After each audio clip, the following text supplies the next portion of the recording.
YouTube, welcome back to my channel, Taylor Talks Tales. Today I have the long-awaited book review for you guys, The Reddening by Nevill that I've been promising for you. I'm very excited to do this review and we're just going to get right on into it. 1,000,000 years of evolution didn't change our nature, nor did it bury the horrors predating civilization. Ancient rites, old deities, and savage ways can reappear in the places you least expect. Lifestyle journalist Katrin escaped past traumas by moving to a coast renowned for seaside holidays and natural beauty. But when a vast hoard of human remains and prehistoric artifacts is discovered in nearby Brickburg, a hideous shadow engulfs her life. Helen, a disillusioned lone parent, lost her brother Lincoln 6 years ago. Disturbing subterranean noises he recorded prior to vanishing draw her to Brickburg's caves, a site where early humans butchered each other across 60,000 years. Upon the walls, images of their nameless gods remain. Amidst rumors of drug plantations and new sightings of the mythical red folk, it also appears that the Inquisitive have been disappearing from this remote part of the world for years. A rural idyll where outsiders are unwelcome and where an infernal power is believed to linger beneath the earth. A timeless supernormal influence that only the desperate would dream of confronting. But to save themselves and those they love, and to thwart a crimson tide of pitiless barbarity, Kat and Helen are given no choice. They were involved and condemned before they knew it. Alright, so I've been anticipating this book for a couple months now. Came out on October 31st, and since then I've had my eye on it. Finally got a chance to read it, and I was definitely not disappointed. I was very, very satisfied. This was absolutely a 5 out of 5 star read, and I'm going to explain why. So this book, I've read a couple other books by Nevill before. He has one, I think it was The Lost Girl, which I read a while ago. Don't remember a whole lot, I need to reread it. And then The Ritual, of course, and I really enjoyed The Ritual and loved the movie. I thought the movie was absolutely fantastic. Netflix did a great job. It was just very atmospheric and had the folklore, and just everything about that movie was very good. And he just blew me away with this book. I went into it knowing I was gonna, hoping I was gonna like it, and I absolutely did. For starters, this feels very cinematic.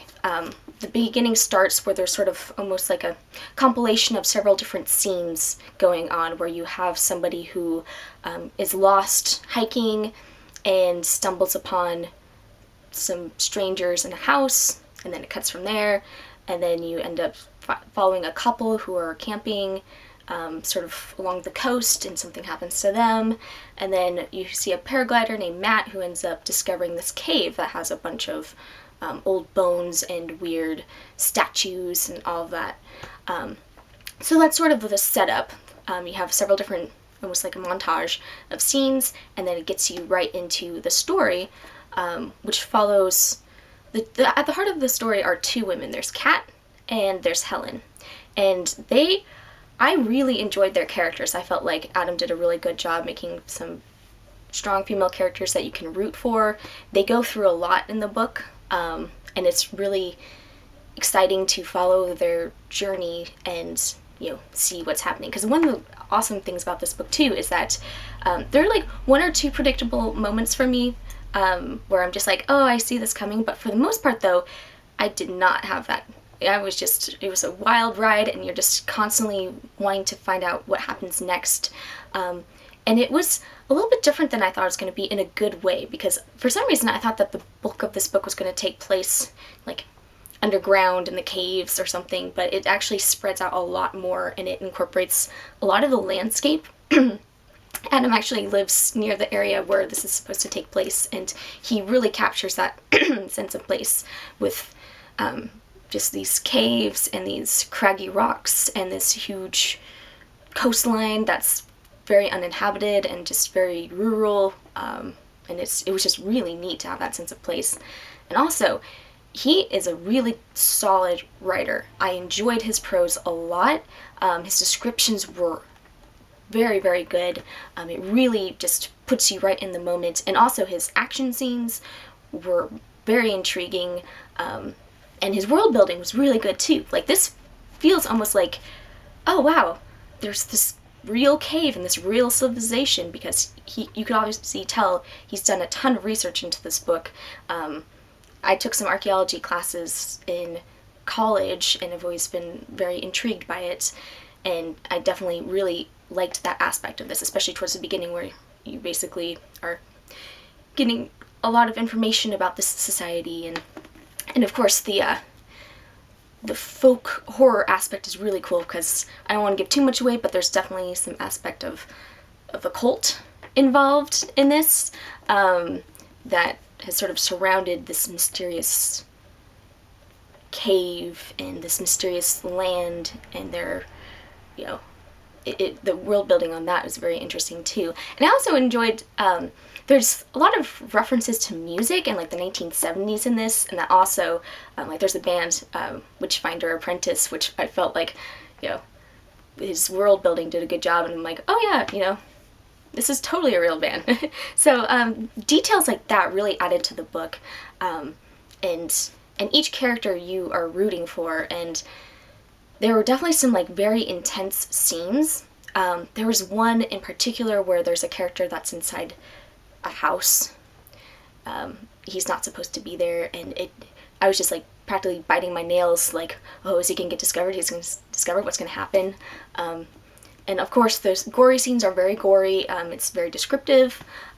So just know that going in, that there's cannibalism and there's other stuff going on. So it's, you know, definitely a little bit violent. However, there is no sexual assault in it. So, you know, if that is a trigger, you don't have to worry about this book. There's nothing involved with that. It's mainly just following how everything is entwined, basically. Because like Kat and Helen, their stories kind of come together, grow apart, come together, grow apart, and some of the other characters kind of weave in and out as well. And then ultimately too, the book paints this big epic picture at the end, because not all the characters know each individual piece, but you as the reader end up finding out more and more and more about what's going on. And there are a couple of things that are left like a little bit mysterious, so it's going to be good to discuss and kind of think about it. And I did enjoy the ending as well. I won't give anything away, but I did enjoy it. I thought it ended pretty solidly. You know, I don't think there's going to be a sequel, but there's definitely things you can think about. So yes, I definitely recommend it. It was a fantastic horror. I think it's definitely going to make my top horror reads of the year, if not one of my top books of the year, because I just enjoyed it so much. I could have read it in one day if my schedule wasn't so crazy. It was that good. Definitely check it out if you like archaeology or strange, you know, cult practices or folk horror or even music, or just an all-around good story, or if you want strong female characters who aren't gonna just, you know, they aren't superheroes, but they do some incredible things and kind of come into themselves a little bit, and go through trauma. But yeah, it was very good. And also too, I appreciated that Kat, it was not really addressed in the book, but there was a couple mentions of her being in recovery and sort of getting over a relationship and some other stuff, and kind of processing through that a little bit. And then Helen's a mom, so there's also kind of a mom-daughter, parent-child relationship in there. And then just all adds up into it too. Like there was just so much detail in this book, and I really appreciate it, and think, you know, everyone should go just check this out. Even if you aren't super into horror, as long as you don't mind some gory scenes, it's gonna be fun. It's gonna be entertaining and very enjoyable. So thank you so much. If you have any questions about the book, if you've read it, let me know what you think, and please comment, rate, subscribe, and then I will talk to you guys later. Sometime this week I will be releasing my Christmas horror read recommendations and another video about my winter horror read recommendations, so stay tuned for that. Thanks again so much, and I will talk to you guys later. Happy reading. Bye.